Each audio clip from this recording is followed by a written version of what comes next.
perkenalkan nama saya Queen Rani Abdullah dengan NIM D1A022262. Kali ini saya akan membahas materi hukum administrasi negara dengan judul tugas dan kewenangan pemerintah atau bestur dalam ranah legislatif, yaitu penyelenggaraan perundang-undangan, dan juga yudikatif, yaitu dalam ranah peradilan. Nah, teman-teman, sebelum masuk dalam materi, kita intermezzo dulu yuk. Jadi, Indonesia itu adalah negara yang demokratis, di mana negara ini menganut tiga sistem kenegaraan, yaitu legislatif, yudikatif, dan juga eksekutif. Di mana sistem ini adalah sistem trias politika atau sistem pemisahan kekuasaan yang dicetuskan oleh Montesquieu.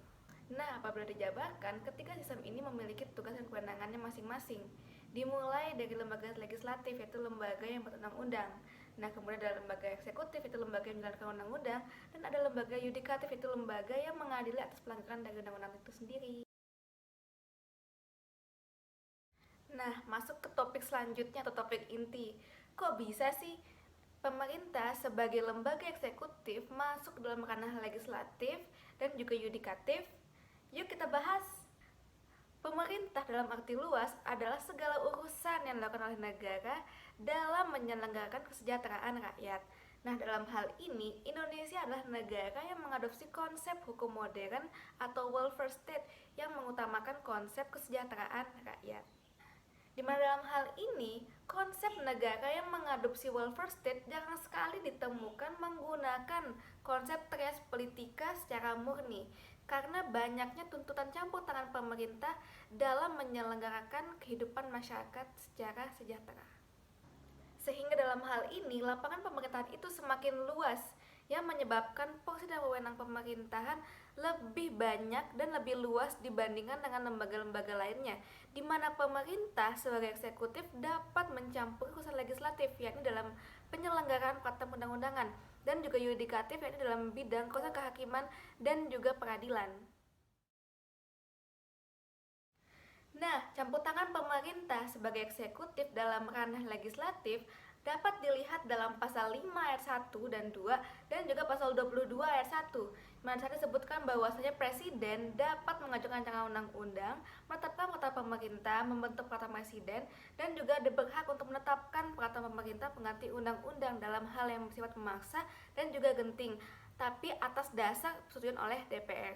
Nah, atas dasar persetujuan DPR ini maksudnya adalah bahwasanya pemerintah walaupun memiliki kewenangan atau memiliki hak untuk mengeluarkan kebijakan, namun di sini terdapat batasan, yakni segala kebijakan apapun itu haruslah terlebih dahulu mendapatkan persetujuan oleh DPR. Dan selanjutnya kembali lagi, apabila dikaitkan dengan konsep negara kesejahteraan atau konsep negara welfare state, Indonesia sebenarnya sudah memenuhi tuntutan konsep negara ini, di mana sebagai contoh pembentukan Perpu adalah contoh perwujudan tuntutan ini, di mana ketika hal yang mendesak, genting, dan juga memaksa, di mana ketentuannya belum diatur dan juga jelas dalam peraturan perundang-undangan, pemerintah memiliki hak istimewa yang disebut dengan fresh admission dalam mengeluarkan kebijakan diskresi dalam bentuk peraturan pemerintah pengganti undang-undang, di mana dengan selalu memperhatikan asas umum pemerintahan yang baik atau AUPB, di mana sebetulnya hak ini pun sudah diakui oleh Undang-Undang Dasar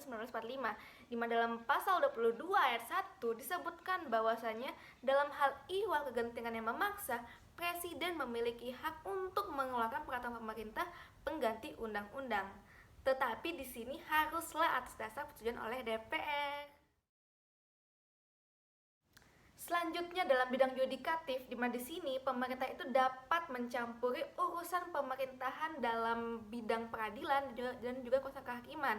Di mana di sini apabila kita merujuk ke dalam pasal 14 ayat 1 dan 2 disebutkan bahwasanya presiden memiliki hak untuk memberikan grasi, rehabilitasi, amnesti, dan juga abolisi dengan memperhatikan pertimbangan Mahkamah Agung dan juga DPR.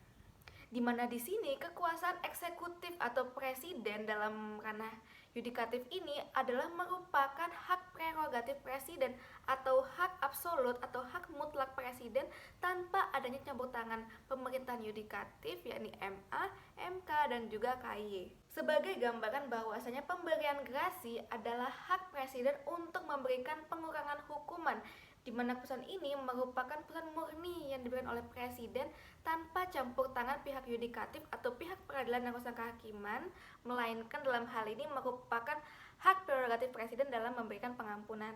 Akan tetapi, walaupun dalam undang-undang disebutkan bahwa pemberian gerasi ini merupakan hak prerogatif presiden tanpa ada campur tangan bidang yudikatif, namun terdapat batasan di mana segala urusan apapun itu haruslah terlebih dahulu melihat pertimbangan Mahkamah Agung.